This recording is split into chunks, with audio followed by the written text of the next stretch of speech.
obviously we mentioned Marcia Fudge being tapped to being HUD for Joe Biden's cabinet, which wasn't super exciting. But what was super exciting was the prospect that former Bernie Sanders surrogate, outspoken, progressive, stalwart. Obviously Gavin and I are big fans of on the show of Nina Turner, who it seems is going to run for the 11th district congressional.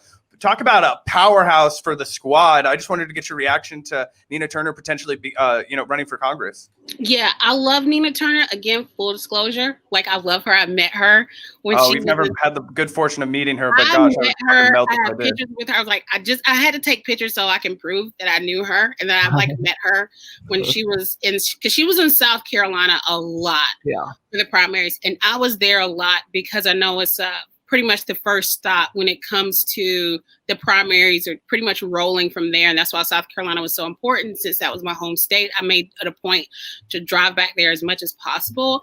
I met her. She is just, I'm excited for that. And I hope she brings, I know she'll continue to bring the fire, and that's going to hopefully be a ricochet of a lot more other people, because Cori Bush is going to be in there too.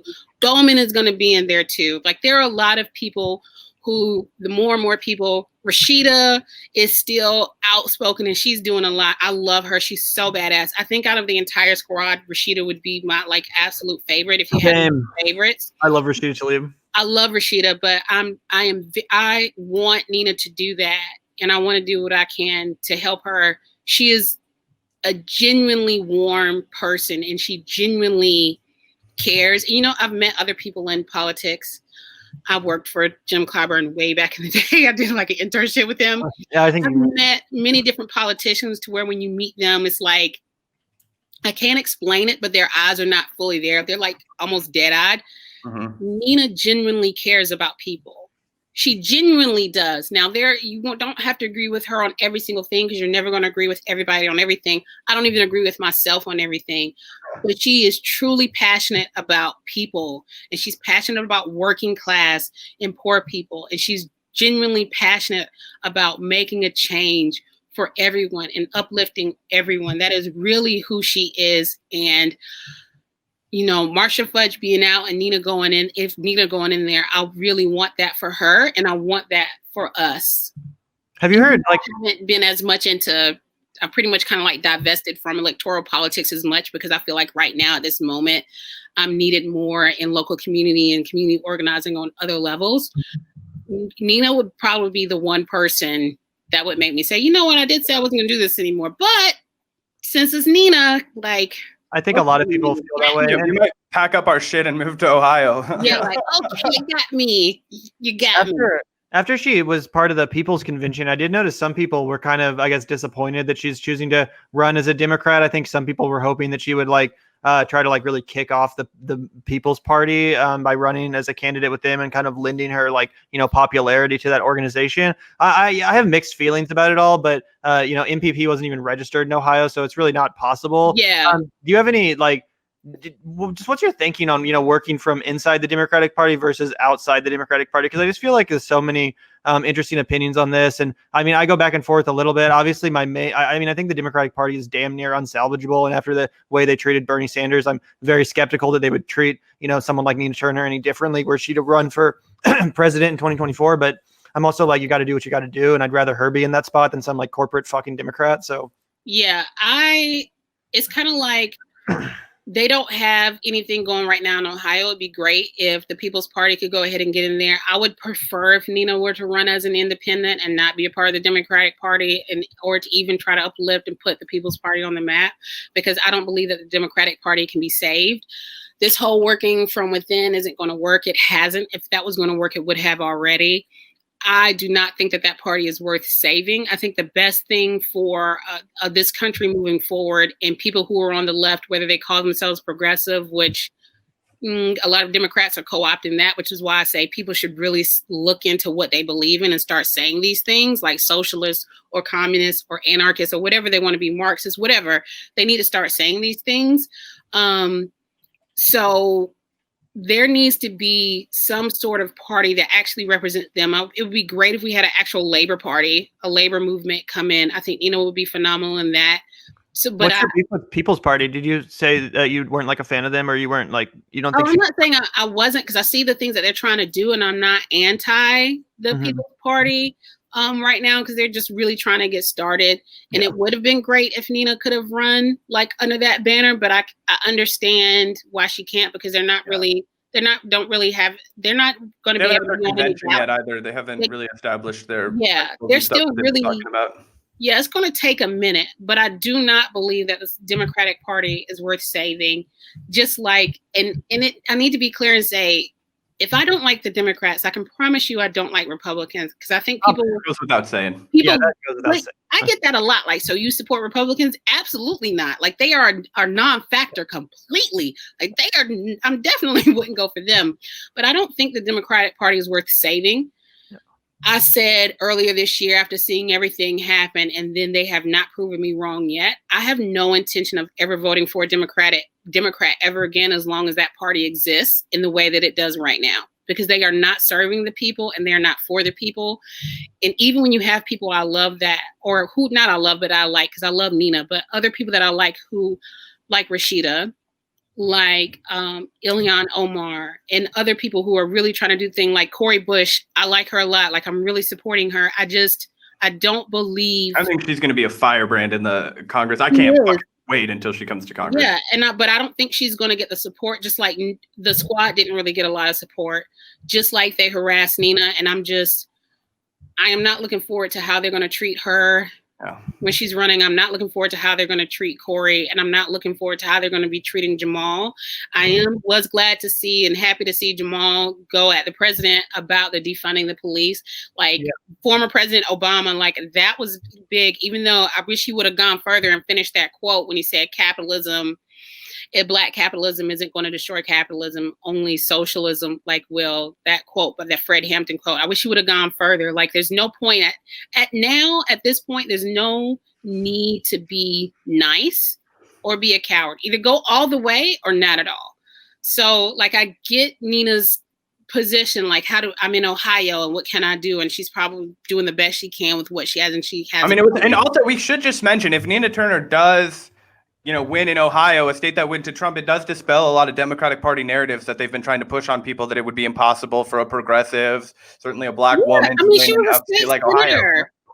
Yeah. She was a state senator already. I think people fail to remember what happened in the Midwest. She's a legislator. She's not just a personality. Yeah. Yeah, like how you have the Midwest is full of a lot of leftists and a lot of radicals throughout history who have done a whole lot.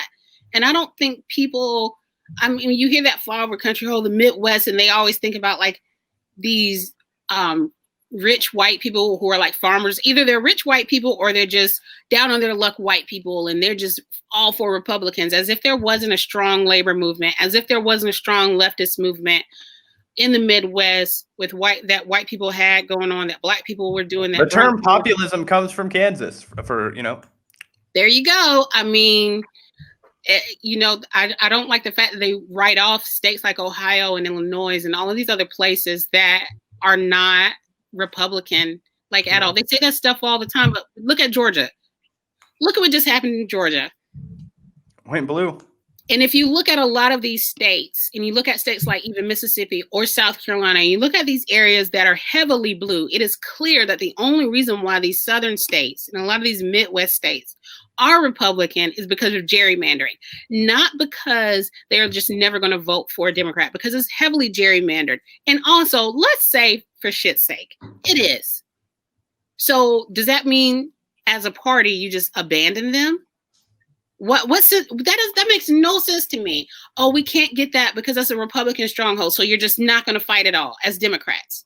And that's what I mean about this party being weak and effective, and they're only here to serve corporations in the military industrial complex, because there are a lot of people in the Midwest and there are a lot of people in the South who are on the left who have been doing a lot of really good work and historically is there, and just to write off an entire region to say, oh, we just can't get them, that's always been bullshit to me. And I don't know why people continue to allow the Democrats to get away with that, because if you really break things down, like really look at the electoral maps in Mississippi and in Georgia and in South Carolina and in North Carolina, and you really start looking and you say, oh, there's a lot more blue on this map.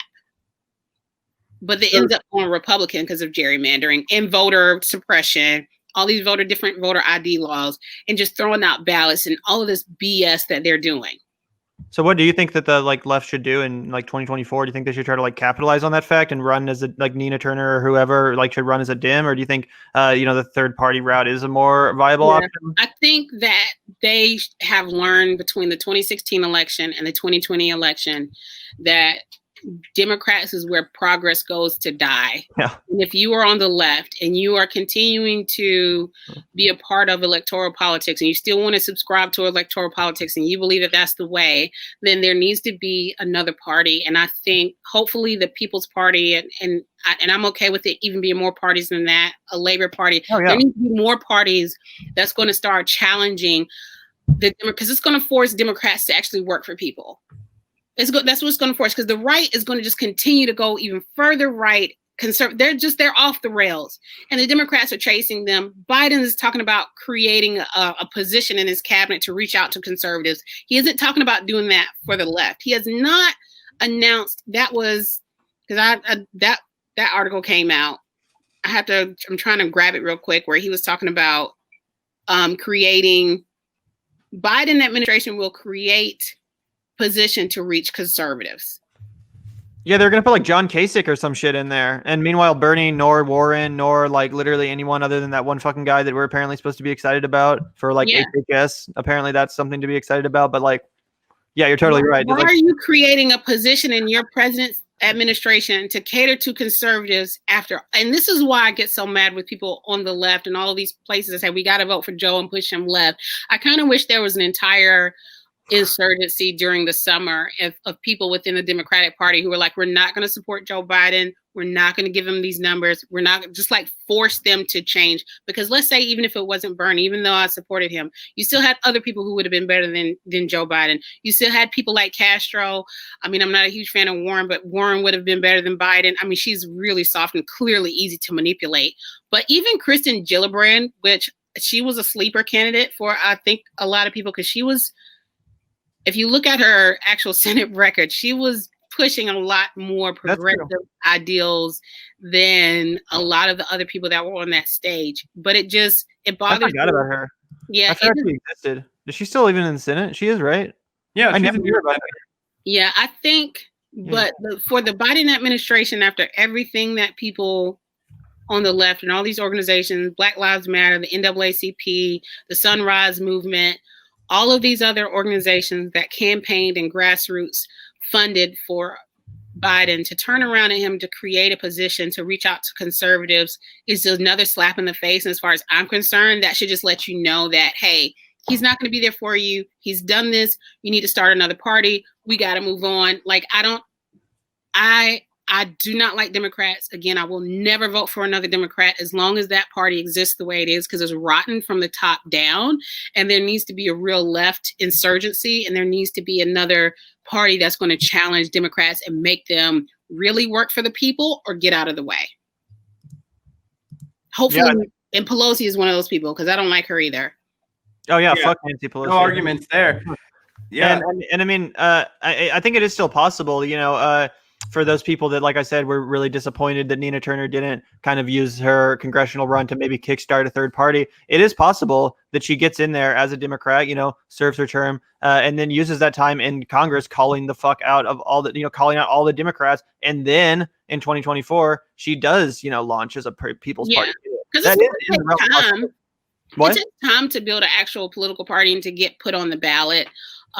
So I understand that it takes time, but I'm really hoping that people like Nina Turner and other people that are working with her and have a lot more experience and the wherewithal and know how these things work. I sincerely hope that they are doing something to build a third party who can be a true opposition, because the Democrats are not an opposition to Republicans. We saw that with them passing that Pentagon and that was it the Pentagon budget? Which one was that? Or was that just the defense budget? The defense budget, yeah. Whole. Yeah, like we see that they're clearly not in opposition. There's no way I would have voted for that. There's no way. I can't believe any Democrat or anybody on the left voted for that and didn't hamstring and say, I'm not going to vote for this because there's nothing in here for people. Like, there's no opposition when it comes to certain things. And it's clear that our defense is one of them. And that needs to, just defund defund that, defund the Pentagon, defund the CIA, defund the military, because they have too much money. That's ridiculous. Also, I did